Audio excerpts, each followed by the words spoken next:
I would expect even AI get to that maturity. And at one point, like even a few years, like utilizing AI is not a competitive advantage by any means. Today is, right? But really becomes in terms of use cases. How do you apply it? How do you utilize it most cost effectively? That becomes really interesting. Welcome to the Seed Stage. I'm your host, Enzo, CEO at June. Every week, June and Point 9 invite the most inspiring product and growth leaders to share their practical advice on how to grow your SaaS. Whether this is a story behind a feature, a marketing framework, or a risky update made on the pricing, we're digging ideas you and your team can put in place next week. No fuzz, no BS. Enjoy the show. Hi, Yasi, and welcome to the podcast. Hi, Enzo. Thanks for having me. I'm so glad to have you today for this chat. Unique track record. You worked on some of my favorite products. Career is made of really rich moments, so I can't wait to dive in. Same here. Thank you for having me. So I'll try to do a quick summary about your background because you've done so many things. You are an operator, a builder. You've created new markets and categories, including when you work as the head of software product and experience at Fitbit, where you created Fitbit Sleep, which had been the most engaged part of Fitbit for many years. You also worked on the female health product there, which had over 2 million users in the first months. And you contributed to sell over 60 million devices and grew the revenue over $2 billion. I was one of your happy customers, by the way. You also worked at Cleo, the global parenting and caregiving platform. You strategized and built Cleo Teens and Cleo Elder Care products, enabling the company to become the end-to-end platforms to support families that we know today. And you were the SVP of product and marketing, where you led the innovation. So you not only touch on product, but a lot more other things. Today, you're the co-founder of Raya, where you advise CEOs, founders, executives on their product, on their business strategy, on marketing, and also on recruiting top talents. And you're also an active investor and a public speaker. Did I miss anything? You didn't. You did a great job introing me. Thank you. So I wanted to ask maybe something a bit light to get started. If a movie was made about your life, what would the title be and who would you want to play you? Oh, wow. That's a good one. That's a good one to get me warmed up. I like that. I think that the person who immediately come to mind is Salma Hayek. And don't ask me why. It just is the first one coming up. I don't know, maybe the combination of being an international player in the field and just her, style and attitude. I think I is the first one that pops up. Does that sound reasonable? It does. Yeah. Salma is great. She's been also very engaged with a lot of topics and causes, right? Is it something also close to your heart or not? Definitely. Yeah. She definitely is the one that pops out. So I think I always feel like the first answer is the right answer. So she'll be the one. And in terms of what the movie will be called, will probably be something like Live Like This Is Your Last Day, or Living Your Best Life, full with love, learning, and laughter. Because when I kind of think about myself and how I operate, I live like literally every day is so precious and it could be the last day. I have this sense of urgency to live and do things that I love. So I can totally imagine that will be the theme of my story. Lovely. Did it come? Did you have this attitude since many, many years, or did it come one day? And so what brought you there? Yeah, I think it was always part of who I was even as a kid. Like I remember playing sports. I always was very competitive. I always have to do my best. I have to reach the kind of end goal. Always, I remember my parents, friends and family always commented about that, about this attributes of me to my parents. And I always feel like, my friends always ask me, why do you do so many things? And how do you do so many things? Like, I have 2 little kids. I'm very involved in the community for their, schools and all that, but also in, technology community, investment community. So I do a lot with my time. Part of it is I try to be very efficient, but part of it is I think that innate drive and sense of urgency that I have for life. And I feel like, I have to live it to the fullest. And I truly fit in 36 hours of stuff in 24 hours. I would say I'm not a big sleeper, so that sometimes helps. But even aside from that, I have this sense of urgency and excitement about do a lot of great things fast. And that reflects on your track record and on the things you have achieved at least the one that we can see publicly on your LinkedIn and things like that. So let me dive into one of these this topic. Let's dive a little bit into your experience in some industries. One of the one I really want to start touching on is your time at Fitbit. So when I was in college, I bought one. I remember installing the app and I was mind blown of the possibilities of the wearables. The wearables, this is a hard word for a French person. And then the industry seems to be, suddenly very mature and now very crowded. I wanted to ask you, what's a big learning you had from that time around the cycle of innovations and maybe the market dynamics? Yeah, absolutely. A lot. I probably can write a book one day about that whole experience. Was first of all, like one of the best part of my career, the highlight of my career, learned a lot of things I applied as I moved on to other industries and doing other things. But few things that was really fascinating about that kind of wearable movement. I was kind of watching it from early on. I was one of those weird people that had 15 or 10 devices on my hand, like test pretty much all different form factors of wearables. I was really fascinated by the fact that I always been very much into fitness. And then when these things came out, I was very much fascinated by what wearables can do for, your fitness, but more importantly, also for healthcare, because I was like thinking like having all this data 24/7 versus like going to doctor visit once a year or for most people more than once a year. How can this change the story? How can that have impact on our health overall? And that's where my fascination started. I was testing the products. And at that point, there were definitely not that many people who were experts in wearables. So soon you could become expert if you were really immersing yourself into that. And that's what I did. I was testing product. I was comparing them. This is like Nike Fuel Band time, Jawbone. A lot of those competitors like went out of business pretty fast, even though some of them, including Jawbone, raised a tremendous amount of money, multiple times than Fitbit ever did. And kind of watching that industry and I started writing about them because I was so fascinated. I was like, more people should talk about this. I started writing about that. And all of that, first of all, like gave me the platform to, talk about these things and soon became, someone that people thought of them as like an expert, someone who has a, point of view in that industry. But also ultimately, that's how I ended up at Fitbit. And they gave me a big role to help the company expand beyond fitness and step tracking. My mandate was to figure out our wellness strategy, which ultimately we kind of doubled down based on the recommendations myself and my team gave based on a lot of research and work to invest in sleep as one of our first big kind of areas. And that paid off really well. And ultimately my role got expanded. I got, promoted multiple times and overseeing all of our software experiences. But I think when I always look back at that is a few things to kind of take away. First of all, follow your passion and let your curiosity to kind of go to different directions. I think truly my fascination started with wearables out of curiosity and out of like, passion I had for health and wellness and fitness, but also like immerse yourself in early technologies. Don't be afraid of that. I was an engineer. I wasn't technical, but I was, someone who tear parts of this product, understand their components, tested various products to have a point of view. And all of that really allowed me to have a great success figuring out what customers want and what these technologies can enable, which I think could be very much applicable to many other kind of similar, I would call them rising tides of industries. Like I feel like in my career, I've seen that with wearable.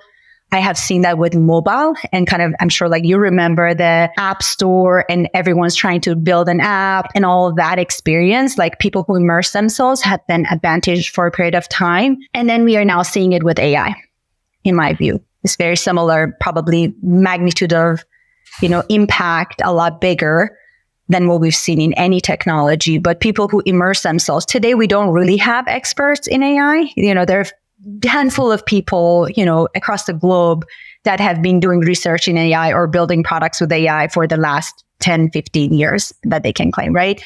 There are very few people. The remaining of the population and, talent are immersing themselves now. And the people who are not afraid, test those products, become users, shape their point of view, become the experts faster, will be able to really ride this tide much better and see the result of that. That's a great way to think about it. And it seems like when a new trend happens, people rush into it. And then eventually some experts happened to take off. And then eventually there is like the maturity of that industry and the next thing come in. Did you see that happening, by the way, with wearables? Did you see the maturity happening or the concentration because of you mentioned the fundraisings and these crazy numbers? Is there like some sort of plateau, something that just was very visible and now you pay attention to these kind of things? For instance, when you apply it to AI? Absolutely. I mean, with AI, it's a bit, I think, different. With wearable, we've seen that. I think some of these early technology, you have technological advantage when it becomes, when it initially started, right? Then these things become standard and platform and expectation. Like today, if a company is on mobile, it's not a competitive advantage for them, right? It's expected, but then still it's important to understand how to utilize that to then do other things, right? I would expect even AI get to that maturity. And at one point, like even a few years, like being on, utilizing AI is not a competitive advantage by any means. Today is, right? But it really becomes in terms of use cases. How do you apply it? How do you utilize it most cost effectively?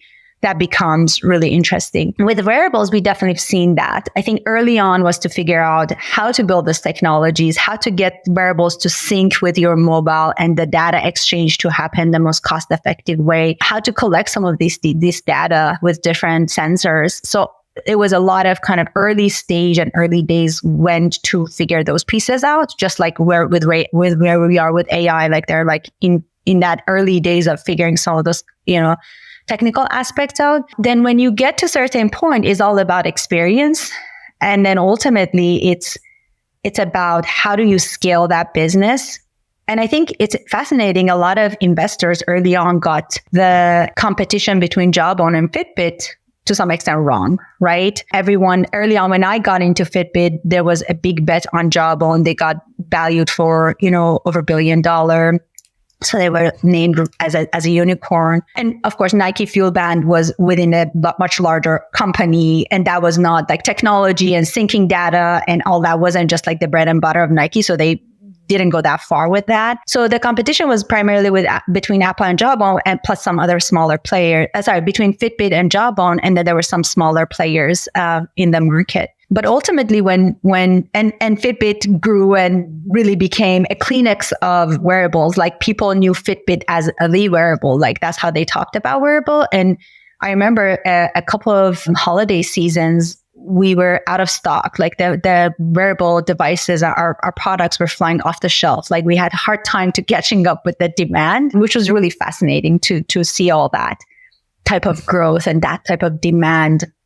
And we have sold so many devices that for a period of time during the day after Christmas, our site went down because so many people hit our site for syncing their devices and open the box experience that we couldn't really handle the load, which that was a fun exercise for our engineering team to get us back on track. But the point is like true demand and growth, you experience that. And it's really fascinating. And then on the flip side, as we saw Apple coming to the market, right? Apple is the master of building hardware, software, have a lot of cachet of brand with the, consumer, has a lot of, appeal on that side.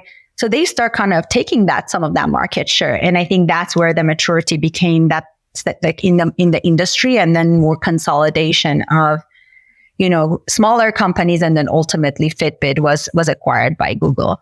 So you definitely see some of those trends in these industries, and sometimes you're part of it, which is exciting. Yeah, you've seen the full cycle, and the interesting thing with Apple, and let me know if I'm mistaken, but it seems that they entered the market with a device that people already had, which is the phone, right? Is there any learning here that like having a best-in-breed product can only last for as long as, people will replace it with something more convenient? And especially maybe there is a bridge to be made with currently, the VR space where things seems to move very fast, but it's still very expensive to adopt one of these VR headsets, Yeah. And tell me a little bit more, like when you say they come with a product in the market that was like similar to, is it similar to phone in your mind, or because it was like the same operating system? Is that what you're alluding to? No. What I mean is like for Apple, they came with the phone, right? So they could do some of the things that Fitbit or other companies were doing, but just with a device people had already purchased. Sure. So that's definitely true. And then the other piece is, there's a lot of competition for this small real estate. You have two wrists. You probably will wear one wearable. I still wear my Fitbit, which I'm very proud of after many years. But it was a lot of competition for this small piece of, real estate, right? And figuring out who wants to wear that. And there were some advantages of Apple, again, hardware, software, super smooth user experience. So they brought to the watch even from day one, which was really, interesting. But they also got some of the aspects wrong, but ultimately when you have so much money and you have, again, so much already brand cachet and access to the consumer and the operating system, people who bought, Apple phones, still want Apple Watch, and, a lot of that, which I think to some extent Fitbit, because we were on, we were compatible both with Android and, iOS, that was like an interesting strategic decision and definitely to our advantage. But over time, people who were Apple fans, ultimately decided to move to a more kind of Apple product. And definitely you'll see the kind of pressure in the market from market share and pricing and all those aspects. 100%. Yeah. It seems like such a long time when I bought my Fitbit. And I mean, now, honestly, you guys have opened a huge market because, it's with Apple Health and all these things, it's become, kind of a norm to have that. That's crazy. Totally. It's definitely interesting market to continue to watch. But, I think the most important part becomes data and how do we utilize that data for then other use cases. And the device could be Apple, could be Aura, it could be, Fitbit, it could be many different devices. But I think there's still a lot of great work can be done in that area, just utilizing data and improving sensors that we can have on people and the information we can collect. 100%. You mentioned the launch of these products and the Christmas season. You worked on other products that you launched, including teens and elder care at Cleo. I mean, that's going to be a big question, but maybe you can find a short answer. How do you decide when is a good time to launch a new product versus keep an existing one, and keep building on the existing one? Because you've seen this happening many, many times. So I'd love to hear your thoughts. Yeah, I think it depends on many different things, right? At the end of the day, the goal is not just to build something or launch a new product line. It's really to kind of step back and think about, in my mind, always it comes down to a few things. One is, what are the needs of the business, where we are in the maturity of the business? How do we need to go from here to where we want to go, right? And each business is different and they have different goals and different ambitions and different capabilities and advantages. The other piece is, what do the customers in our sector want and how well we know that and how much we can bet on that. And my team, both at Cleo, Fitbit, and other places, and particularly now that I'm working with a lot of clients, we spend a lot of time really making sure we build a lot of confidence in terms of what the market want, what the customer want, and what are we capable of delivering as our competitive advantage as a company. Because I think all of those come into equation to have a really sound strategy and North Star that you can then drive towards and create millions of dollars of revenue or billions of dollars of revenue. But you need to do your work really well to understand that. And it's an alignment to build among not only just product team, but across the organization. Because you need to make sure everyone's rowing toward the same direction. It's very clear what's our goals and ambitions as a business. What are the things we can deliver and what do we need to change in order to get to that North Star? And also, what are the customer needs? Ultimately, you need to solve real problems to be able to generate, revenue at scale. And it's important to really understand the customer needs. So where we were at, for instance, Fitbit, and ultimately, some of the business goals will tie to the key metrics you're trying to move, right? When we were at Fitbit, the opportunity for us to expand and grow was, of course, partially how do we sell more devices? But more importantly, how do we create engaging experiences? So first of all, people continue to wear their devices and then come back for the next generation of the devices. So a lot of my work as a software team was to partner with our hardware team to figure out, first of all, what are the sensor capabilities? What are our advantages as a company, Fitbit? And what are the things we can deliver that people really want and care about? And that was, for instance, one of the foundation of betting on sleep, because everyone sleep. When we did user research, everyone was really curious about how they can get more out of their sleep, but they didn't know how. A lot of people cut, their sleep short. They had really inconsistent sleep time. All of those are terrible for your productivity and for, your health benefits. So we see a lot of opportunity for educating a large number of people and our users. And also at that point, we were one of the first companies that actually had hardware tracking continuously. And some of our competitors were claiming they're doing that. But when we dig deeper in their product, we realized they don't. So they have false claims. So, and for sleep staging and getting sleep tracking effectively, you need to have continuous heart rate tracking. So we knew that. So based on our competitive advantage from technological perspective, we knew if we bet on sleep, we will have a significant competitive advantage comparing to some of our competitors who are making false claims at that point. So combination of seeing customer needs, our technological advantages and building confidence around that and where the competitors are, we saw that could be a big category. And when we doubled down on that, it helped with sales of a lot of devices. And even, honestly, even today, I think Fitbit has still probably one of the best sleep tracking products. So that's where Fitbit was, that goals and intentions were different. With Cleo, we had, when I joined as a head of product, I typically like to get out there and talk to customers and really understand the customer market. And that's what we did. And when we talk with clients, we realized we have amazing group of clients, Salesforce, Pepsi, Uber, some of the biggest companies were our clients.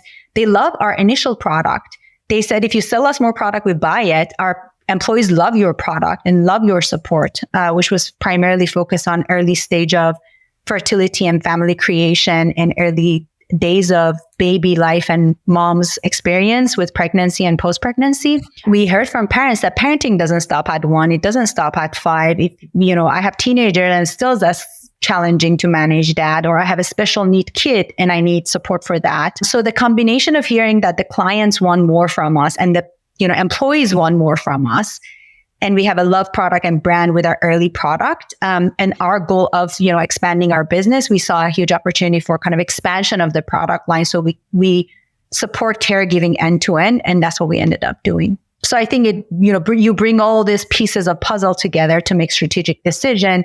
And you need to make sure you build alignment across the organization so everyone is moving towards the same direction to execute on that strategy. Yeah, these are great examples. I think one, you started from the technology, and the other, and then figure out how this could match the needs. And the other one was more starting from the needs.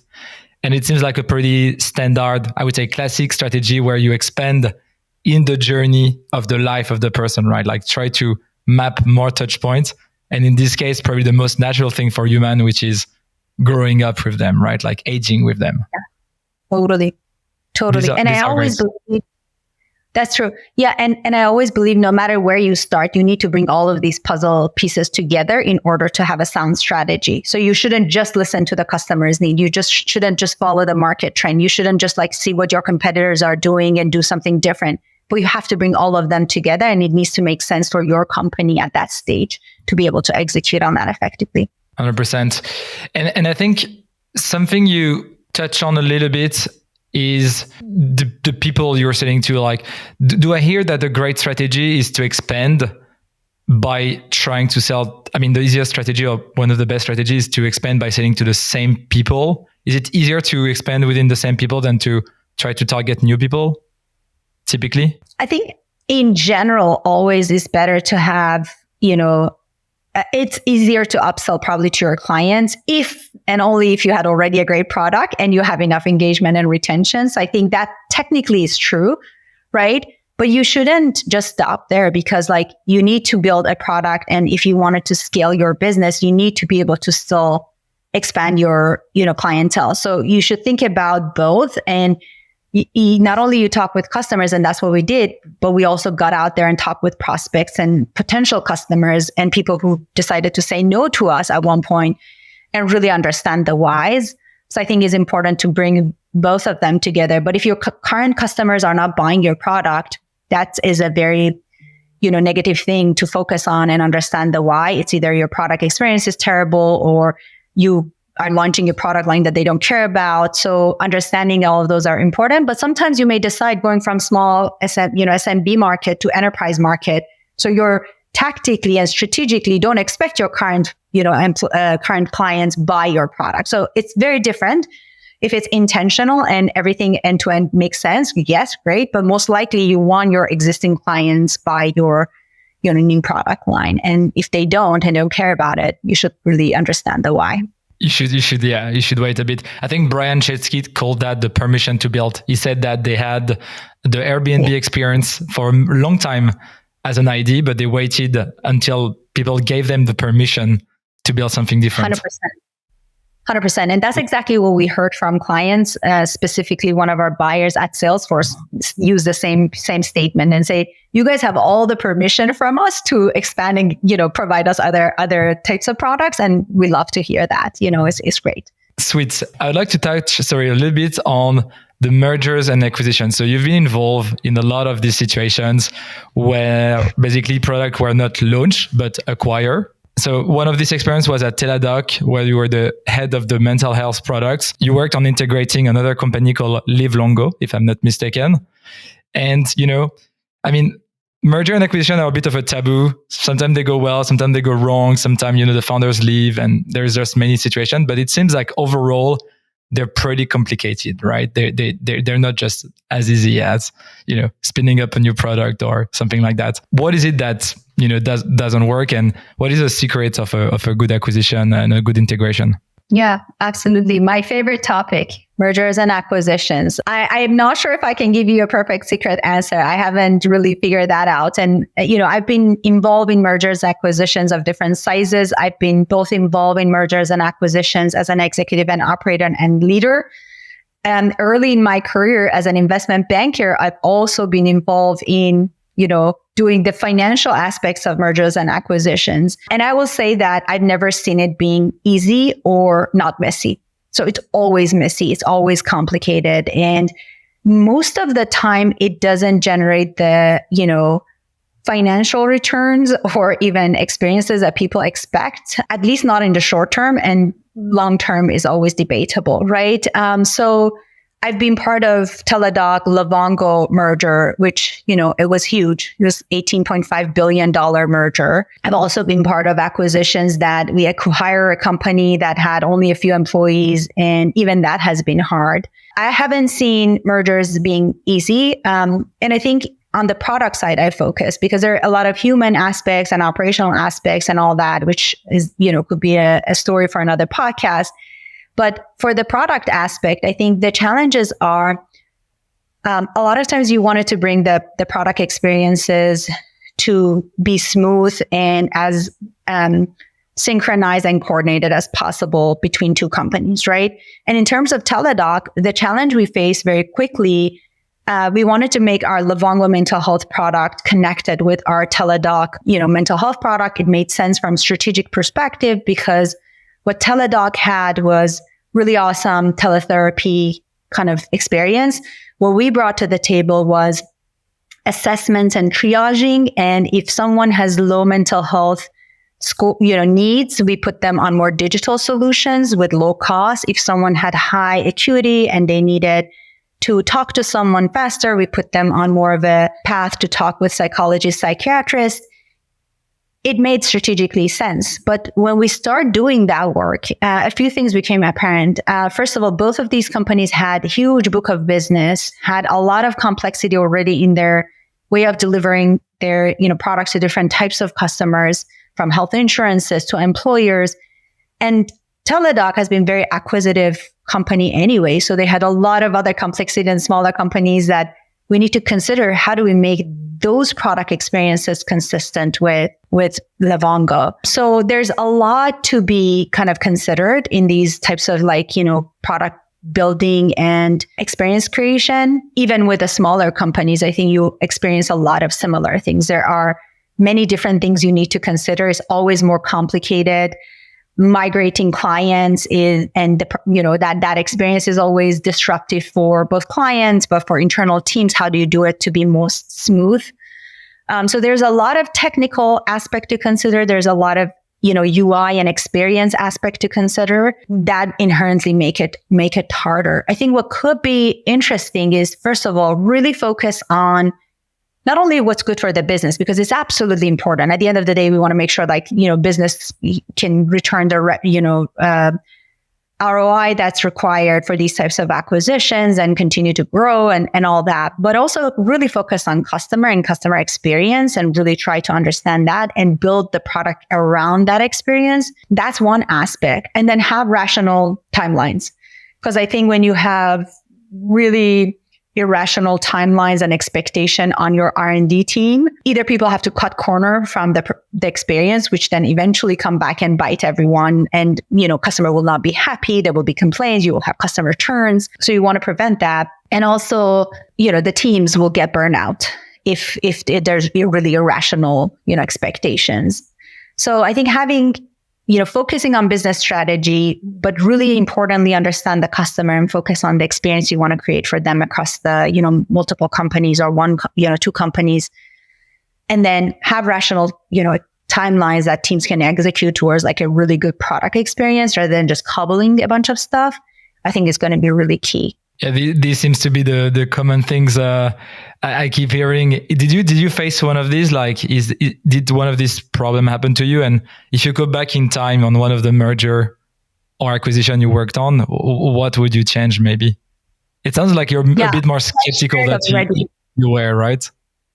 Yeah, I think I already shared that. I would probably change and try to do different things for pretty much all the acquisitions I've been part of, because I feel like in my experience, they all have been really disruptive and still, it was hard to see the result and execute towards that. So I would say I would change things, but would it give us the results we all wanted to? I don't know, because I think inherently mergers are very challenging, and integrating two companies effectively together is challenging. I can tell you how much, how do I think about those? I have been given offer to join a company as chief product officer, a company that had nearly 100 million revenue. So it was like a really exciting role.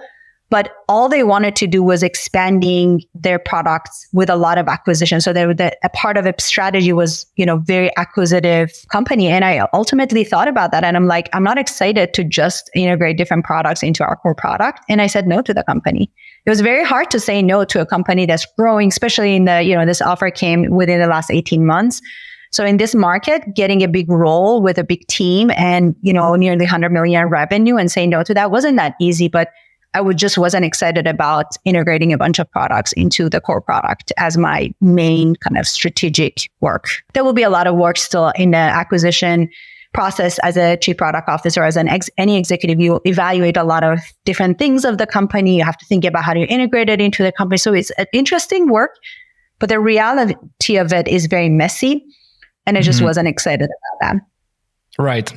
So that was more like a personal decision, right? Or kind of a judgment you made, thinking that maybe it wasn't the right strategy. And so you wouldn't be convinced to drive that strategy if it wasn't the right one. Yeah, I think it was a right strategy for that company. I think as a innovator and as a builder, doing a lot of acquisition integration is just like a different type of work versus innovating and building and, things like that. Yeah, you touch on one thing that I think is very interesting, which is, you're clearly like a very product-minded person. And when you talk about strategy and so on, you're really focused on, the consequences for humans and all this integration going on. You touched on something very interesting, which is in tech, sometime there are some hard things that require really hard work, time, creates tension, burn out people. And I've seen this thing over and over again. I don't know, like, do you think they're needed? Do you think it's like a way companies have to go through and that's just the way tech works? Or do you think some of the amazing companies out there manage to avoid this very hard building integration phase? Yeah. My general philosophy, I'm giving a talk in UC Berkeley in 2 days. And part of it is like, sharing what's the secret sauce of building a resilient and successful career. And I thought about a lot of these things a lot. And I do think working hard is, part of the process. Like I personally don't, there are different philosophies. There are people who say, you don't need to work hard and you can see great results. I truly think that for doing really exceptional things, would it be at the personal level or at the company level, you need to work hard. The teams need to work hard. Do they need to work hard all the time? Do they need to pull all-nighter? No. But general philosophy I have is like, you need to work hard to get to big things. With that in mind, I don't necessarily think you need to drive teams hard all the time. There might be time and point that you need to do that. Like, let's say you have a big milestone, you have a for Fitbit, for instance, we had to hit the holiday season, and CES would come up in January. So our big product launches were happening in that kind of September to, January. So if you were behind schedule, we have to catch up as a team, and we will rally and do that, right? So there are times that as a team, you need to rally. I think what's important, and what I have seen with the teams, if you are very rational about it, very open about it, you really explain the whys behind it well, the teams are willing to put extra time and effort to get the company to the milestones that is required. But if you have to run the teams hard all the time and it's not rational and it feels like busy work and people are not seeing result, it's really hard to, perform in that type of environment. And I would not at all advocate for that. But there is something magical about rallying about big goal that everyone cares about, hit that goal and see the result, and everyone feels that. And I'm really big in celebration. At smaller, milestones, I always like to kind of cheer up my team members, call them out in larger meetings and celebrate them, appreciate the work that they've done. I do think doing that will really buy a lot of good social capital for the leader and allow them to then make the hard ask from the team, and still the team will willing to do that. Yeah, cycles, like we're humans after all, and sometimes you can increase your energy level. Sometimes you have to rest a bit. I know you're taking a lot of very human approach to things. I know you also take a lot of inspiration from various sources. And I saw recently one of your LinkedIn posts around Taylor Swift, the economy she has created around our tour called the Eras Tour, which is absolutely massive. Everyone is talking about that. She's projected to generate 5 billion revenue, you said, in consumer spending in the US alone. I'm curious about where you're taking inspiration these days, and especially when it comes to art or music. Do you think, startups have more things to learn from art than, people would assume? Yeah, absolutely. I think there is something really powerful about cross-pollination across different industries. I truly believe in that. And, I like to spend time understanding philosophy or understanding art, economic behavior, things like that, because I truly believe those make me a better product person, even though they're in different fields.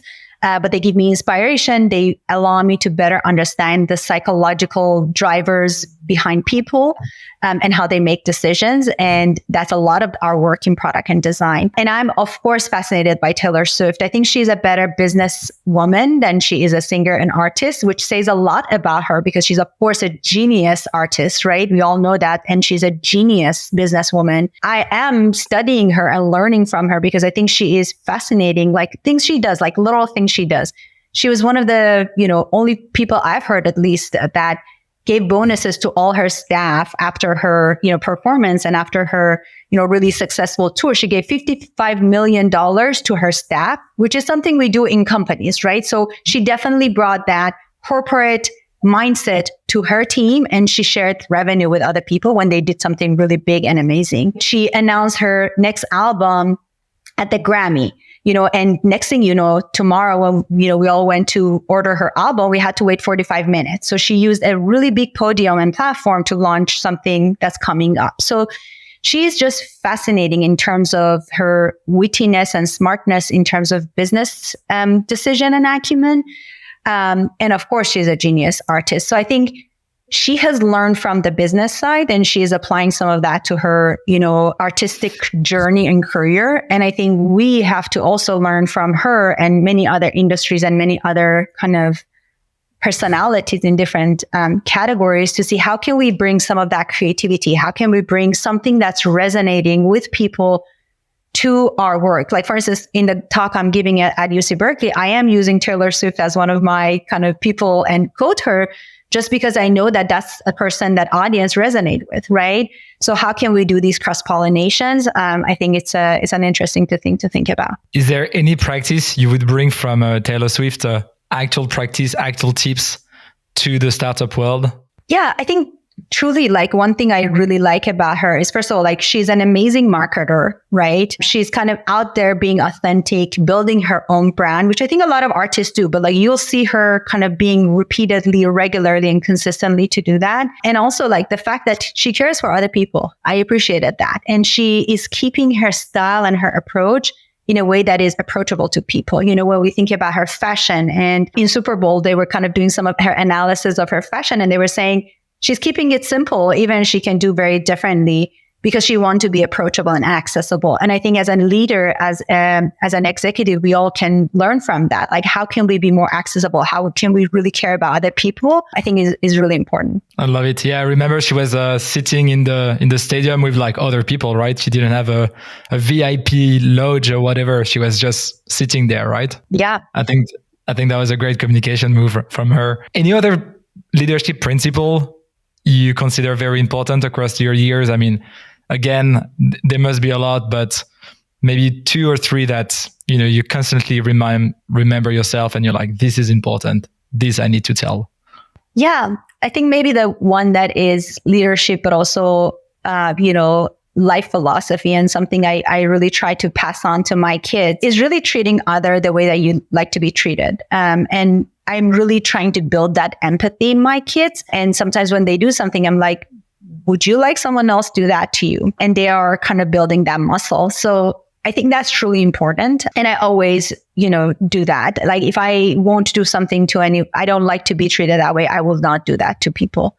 That's my first number one principle. The other thing is, over time, I learned your impact is really amplified through your team. So you're as good as your team, and building great teams and making sure you prioritize their health and their success is really important. I, over time, learned as an executive, particularly, my job is to unblock my team and just kind of get out of their way and support them and empower them. And I fundamentally believe in that. I think some of the best leaders, they really care about their teams rather than caring about themselves. And over time, that always shows. Another thing is also, like, of course, being customer obsessed. I think that has been a big principle for me for my product work, but also for building a business and building successful business. I think you always wanted to prioritize your customers and what's best for them. And I also think that will really show long term. Particularly now I'm experiencing it. I'm technically in a service business right now. I'm working with clients and supporting them. And you definitely want to build a long-term relationship, and you always wanted to prioritize what's good for the customers. And that will, over time, pays off really well. And I think the other last piece is that I do that for myself. And again, I try to teach my teams. I emphasize that with my teams a lot. And I do that with my kids, is to build a growth mindset. Things are changing so rapidly. I think the AI revolution is the best example, but even other things are moving pretty rapidly, and having growth mindset is really important. Do you tell your kids growth? Do you use the word growth, or do you use another word? I tell them develop the love of learning, like love learning new things. That's the most important things. And I try to teach them love learning new things, no matter what it is, and challenge yourself. Did you figure these things out on the way, or did you look up to some people and learn from other people? Because when I was young, I just assumed leaders knew everything. And then I realized, we all learn, we all have role models. Was it your case? Absolutely. I think there are a few things. Of course, I have people who at different time of my career have been critical in either growing me or helping me to point me to different things. And not always they said to me, oh, go do this next thing. But it was a process of communication, learning from them, things that when I look back, they have been critical in my journey. Professors, people I work with, people in my network, there have been multiple people I can name. I also read a lot. I care about, self-development and growth. So I read about on average 20 books per year. A lot of them are around similar topics. And I try to analyze people that I look up to quite a lot to see what have been their decision, what were their, key to success. And I try to learn and replicate things that really resonate with me, because I also believe in authentic leadership and authentic growth. But I do spend a lot of time and effort on that and try to apply what makes sense for me, and try to, again, pass on some of that knowledge to my teams, to people who follow me on LinkedIn, and to my kids. Lovely. Is there one of this learning you would want to share with us? Recent one, maybe? A recent one. Yeah, I think one thing that, more and more became obvious for me, particularly as I'm now landing on my own business, is dare to fail and embrace risk. Which is also I'm trying to teach my kids. I have grown up in a very conservative family. My dad was extremely risk averse, and I had to rewire myself and reteach myself that how you can take risks. And over time, I got more and more comfortable with it. But I do think the kind of financial theory of risk reward, it does exist. And if you just do easy things, if you go to Google or Meta and stay there for 20 years, you'll probably have a very different career. You probably make more money than many of us, but it's a very different career trajectory than going and do different things and take different risks and expose yourself to different things, even though you may fail. I think you may have a lot more thriving and fulfilling career. And I got more and more comfortable with that over time. And it's been really fulfilling just kind of watching that, the fact that I get comfortable with it and embrace it and then do things that I take more risk. And it's amazing to see what they result in terms of returns, financial returns, but more importantly, satisfaction returns. And keep learning, like as you're teaching your kids, always be learning, challenging yourself. I love this mindset, the growth mindset, you said it. 100%. Indeed. In retrospect, is there anything you wish you knew earlier? So you learn a lot, some things on the spot, some things reading, meeting people, looking up to people. What are the stuff that came, but they came very late or too late? Yeah, I think that's a really good question. And I've been thinking about this because we've been traveling and in a trip, we've been talking with family that would any of us do things differently, like major decisions in our lives. And initially I thought I would, but then after I really deeply thought about that question, I kind of felt I would live my life the way I lived it, partially because, I'm very happy and content where I am. All the kind of combination of decisions I made really made me happy and satisfied. But also, I don't think you can kind of connect the dots of your career, as Steve Jobs said really well, looking forward. You can only connect them looking backward. And if I had to kind of run a parallel path for me, I don't know what it would look like.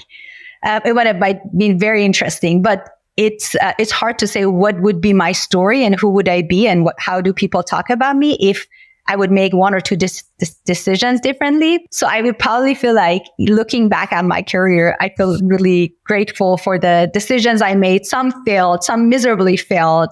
And you could technically say I should have not done that. But where I am today, I'm happy I took all those turns and twists because it taught me a lot. And I don't know if I look back what I would do differently, maybe everything differently, but that would have been another journey, another person. That would be another person. This is such a great conclusion. I think this is just the perfect way to wrap up this conversation. Thank you so much, Yasi, for coming. It was a great chat. I appreciate that, Enzo. Thanks for having me. If people want to follow up with you, where should they go? Yeah, absolutely. They can follow me at Yasi Baiani on LinkedIn. I'm pretty active, a lot to come out there, and I'm always pretty responsive to people. So they can definitely be in touch with me there. You are. That's how we got in touch.